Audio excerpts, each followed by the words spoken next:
කෝපය ගැන හිතුවොත් ඒක හරියට ගින්නක් වගේ. නේද? ඒ ගින්නනෙන් අපිවම දවල අලු කරගන්නත් පුරුවන්. එහෙමත් නැත්නම් මේක පාලනය කරගෙන අපේ පාර හොයාගන්න පන්දමක් කරගන්නත් පුරුවන්. බලන්න තෝරගන්නෙම තියෙන සම්පූර්ණයෙන්ම අපි අතේ. ඉතින් අද අපි කතා කරන්න යන්නේ තමන්ගේම කෝපය කියන හිරගෙදරක හිරකාරයෙක් වෙලා හිටපු කෙනෙක් ගැන. එයා කොහොමද දම්වැල් කඩාගෙන ඇතුළාන්ත සාමය හොයාගෙන නිදහස් වුනේ කියන ගමන ගැන. හොඳයි අපි මේ ගමන පටන් ගමු පොඩි බැඹුරු ප්‍රශ්නයකින්. කවදා හරි හිතලා තියෙනවද ඇත්තටම වෙන කෙනෙකුට පුරුවන්ද අපිව තරහ ගස්සන්න? එහෙම නැත්නම් ඒ තරහ කියන හැඟීම යතුරු තියෙන්නේ සම්පූර්ණයෙන්ම අපේ අතේමද? මේ කතාව ඉස්සරහට යද්දි ඔන්න ඔය ප්‍රශ්නෙට උත්තරේ අපිට හම්බ වෙයි. එහෙනම් අපි දැන් කෙලින්ම යමු කතාවේ හදවතටම. අපේ කතාවේ ඉන්න ප්‍රධාන චරිතය තමයි රහීම්. එයා බාහිර ලෝකෙට පෙනුනට ඇත්තටම ජීවත් උනේ එයාගේම කෝපයෙන් හදාගත්තු කාටවත් පේන්නේ නැති හිරගෙදරක. රහීම් ජීවත් උනේ හරිම නිස්කලංක ලස්සන ගමක. කඳුකරේ හුළඟින් පවා හිතට සනීපයක් ගේන වගේ තැනක. හැබැයි ඉතින් ඒ ගමේ තිබ්බ නිස්කලංකකම රහීම්ගේ හිතේ නම් ගෑවිලාවක් තිබුණේ නැහැ. මුළු ගමම රහීම්ව දැනගෙන හිටියේ එකම එක දෙයකටයි. ඒ තමයි එයාගේ පාලනය කරගන්නම බැරි හරියට ගිනි කන්දක් වගේ පුපුරලා එන තරහ. පොඩි දෙයක්වත් වෙන්න බෑ. බිරිඳ කෑමට ලුණු ටිකක් දාන්න අමතකුණත් හරි, අහිංසක හරකෙක් කුමරට පැන්නත් හරි, අන්න එතකොට රහීම්ගේ ඇතුලේ එන යක්ෂයා ඇහැරෙනවා. ඇත්තටම එයාගේ ජීවිතේ රජකම් කළේ මේ කෝපයම තමයි. රහීම්ගේ ලෝකේ හැම වෙලේම වැරද්ද තිබුණේ පිටින්. එයා හිතාගෙන හිටියේ ලෝකයයි වැරදි Taman නෙවෙයි කියලා. මේ මිනිස්සු හරියට හැසිරෙන්න ඉගෙන ගන්න ඕන. එයාලා මට ගරු කරන්නේ නැත්නම් මං කොහොමද සංසුන් වෙ ඉන්නේ? ඔන්න ඔය වගේ සිතුවිලි තමයි යාගේ ඔළුවෙන් නිතරම කරකුනේ. ඉතින් එයාට නොදැනීම එයා තමන්ගේ මනසේ සාමයේ යතුරු අනිත් මිනිස්සුන්ගේ අතට දීලායි තිබුණේ. හැබැයි සමහර වෙලාවට ජීවිතේ අපිව හරියටම ගෙනත් දානම හැරෝම් ලක්ෂයකට. එතනින් පස්සේ මුළු ජීවිතේම වෙනස් වෙනවා. ඔන්න හොම දරා ගන්න බැලි පසුතැවීමකින් හිත පිරිච්ච දවසක රහීම් තමන්ගේ ගැලවීම හොයාගෙන ගමේ පන්සලේ වැඩ හිටපු හරිම ප්‍රඥාවන්ත භික්ෂූන් වහන්සේ නමක් හොයාගෙන ගියා. ඒ දවසෙත් උනේ ඒ වගේ දෙයක්. අසල්වැසි ගෙදර පොඩි ළමෙක් අතින් වැරදීමකින් රහීම්ගේ වැඩ ආයුධයක් කැඩෙනවා. රහීම්ගේ කේන්තිය පුපුරලා ගියේ අහසේ පියාඹෙමින් හිටපු කුරුල්ලෝ පවා බයෙන් විසිරිලා යන තරම සද්දෙට. ඒත් ඒ කේන්තිය ගින්න නිවිලා ගියාට පස්සේ ඉතුරු උනේ අලු විතරයි. හිස්කමක් දරා ගන්න බැහි මහන්සියක්. එදා තමයි පළවෙනි වතාවට රහීම් තමන්ගින්ම මෙහෙම ඇහුවේ මේ බලේ කියලා මට දැනෙන දේ ඇයි හැම වෙලෙම මාව මේ තරම් දුර්වල කරලා දාලා යන්නේ? ඇතරම කෝපය කියන්නේ හරිම පුදුම මායාවක්. ඒ වෙලාවේදී ඇඟට ලොකු බලයක් දැනෙනවා, පපුව ගිනි ගන්නවා වගේ. ඒත් ඒ ගින්න නියුනම ඉතුරු වෙන්නේ හිස්කමයි පසුතැවීමයි කියන සීතල විතරයි. ඒ කියන්නේ අර බලය කියන හැඟීම ඇත්තරම අපේ ශක්තියම කාදමන తాවකාලික මායාවක් විතරයි. ඉතින් ඔය හිස්කමේ බරත් හිතේ තියාගෙන තමයි රහීම් හාමුදුරුවෝ හම්බ වෙන්නේ යන්නේ. අන්න එතනදී එයාගේ මුළු ජීවිතේම වෙනස් කරන සංසුන්ගම ගැන හරිම ගැඹුරු පාඩම් ටිකක් එයා ඉගෙන ගන්නවා. හාමුදුරුවෝ රහීම් දිහා බලලා හරිම සංසුන්ම මෙහෙර කිව්වා. කෝපය කියන්නේ රත්තුණු ගල්ලංගුරක් වගේ.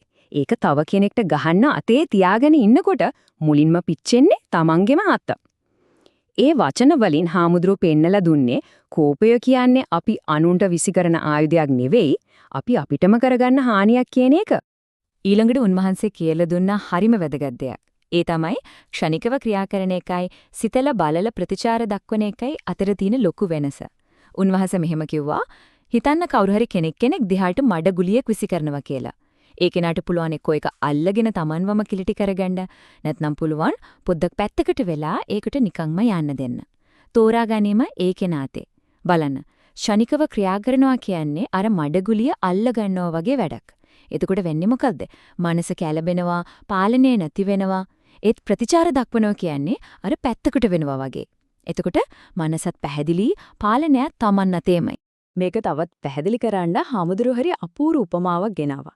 ඒ තමයි උතුරෙන වතුරේ උපමාව. අපේ හැඟීම් හරියට උතුරෙන වතුර වගේ හාමුදුරුවෝ කිව්වා. ඒක උතුරෙන වෙලාවට, ඒ කියන්නේ කේන්තිය ඇවිස්සුන වෙලාවට අපි ශනිකව ක්‍රියා කළොත් ඒක හරියට අර උතුරෙන වතුරට වැලි අහුරක් දානවා වගේ. හැමදේම බොර වෙලා කිසිම දෙයක් පැහැදිලිව පේන්නේ නැතුව යනවා. ඒත් අපි මොහොතක් ඉවසීමෙන් හිටියොත් අර වැලි ටික හිමින් සැරේ පතුලට බහිනවා. වතුර ආයමත් පැහැදිලි වෙනවා. අපේ මනසත් අන්නේ ඒ වගේම තමයි. හොඳයි. දැනුම කියන්නේ එක දෙයක්. ඒත් ඒක ප්‍රඥාව බවට පත් කරගන්න නම් ඒක ජීවිතයට එකතු කරගන්න ඕන. රහීම් ඒ අභියෝගය බාරගත්තා. එයා ඉගෙනගත්ත පාඩම් එදිනෙදා ජීවිතේදී පාවිච්චි කරලා බලන්න පටන් ගත්තා. ඔන්න එතනින් තමයි එයාගේ ඇත්තම වෙනස ගමන පටන් ගත්තේ. පළවෙනි පරීක්ෂණය ආවේ වෙළඳ පොලෙන්. වංචාකාර වෙළඳෙක් රහීම්ට වැඩි මිලකට බඩුවක් විකුණන්න උත්සාහ කළා. සාමාන්‍යයෙන් නම් මේ වගේ වෙලාවකට රහීම්ගේ ලේ රත් වෙලා කෑ ගහන්න ඕන වෙලාවක්. ඒත් මේ සැරේ රහීම් වෙනස්.